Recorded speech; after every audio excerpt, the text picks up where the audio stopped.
So Jason, you and your team put together a really good presentation about some future technologies, including AR, VR, artificial intelligence, and others. What's the stuff that, when you've looked out at it for the industry, that you think this is something that we could actually make use of in the next 2, 3, 5 years?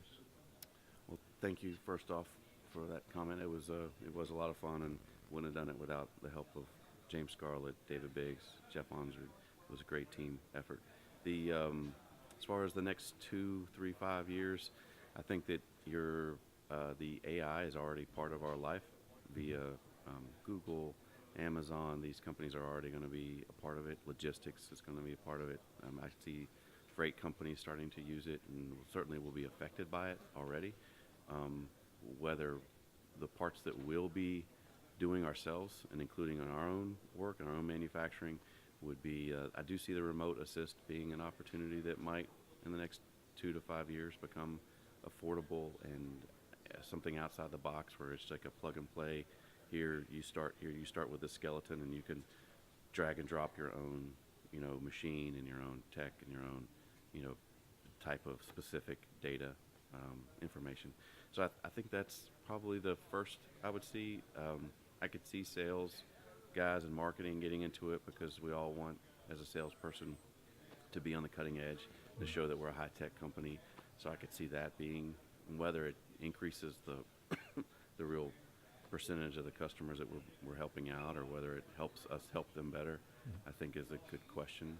And I think a lot of people will do it just because it's there and it's neat. And so Yeah, it really reminds me of, like, in the early 90s with the web. You could be on the web, but you had to do HTML coding. There wasn't a lot of drag and drop. There wasn't, sort of a Squarespace for building websites or whatever, right? Sure. That you had to do a lot of hand tooling.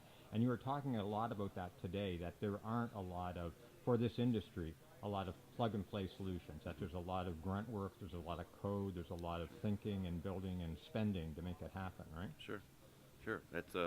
It's a big part of it. I mean, when we went to the Consumer Electronics Show, which is obviously a very different industry from ours, but there were booths where kids could move a robot around, and while they were doing it, they were programming the robot. Right. Then there were also programming computers that just kind of gave the kid a skeleton, and and the kid can learn programming, and they're very young, and all they need to be able to do is know how to read, and they're inputting, they're creating their own code. Right. So it's becoming, I guess the point was that it's allowing creativity to not get stopped by that. Oh man, that's way too complicated. I could never do that. Right. I'm not. I've got this great idea, and but I know nothing about programming, and I don't want to have to hire a programmer.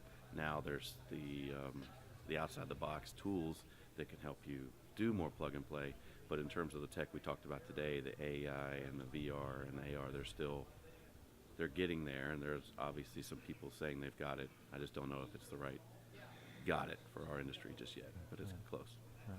And there's advantages to a company that steps in early in terms of, it's a shift of culture, right? Sure. It's a shift of how you think about sales, how you think about maintenance, how you think about laying out your plant and stuff. So getting in early gives you a chance to have a cultural shift take place, right? Oh, absolutely. I mean, we know that with one of our customers, with one of our vendors that we work with, my company works with, we know that if the customer comes to the plant, that usually 6 to 7 times out of 10, they're going to end up purchasing from us. Now, some of that's dependent on how far they had to go to make the journey, and so obviously if we make it virtual, we make it a very little investment on their part to come visit. That number will likely come down, but but I think that there's enough of a value there for the customer to be able to see, feel, touch, interact with the machine, that if they can see it, I think that's much, from a sales point of view, it's exciting to see that and to be a part of this,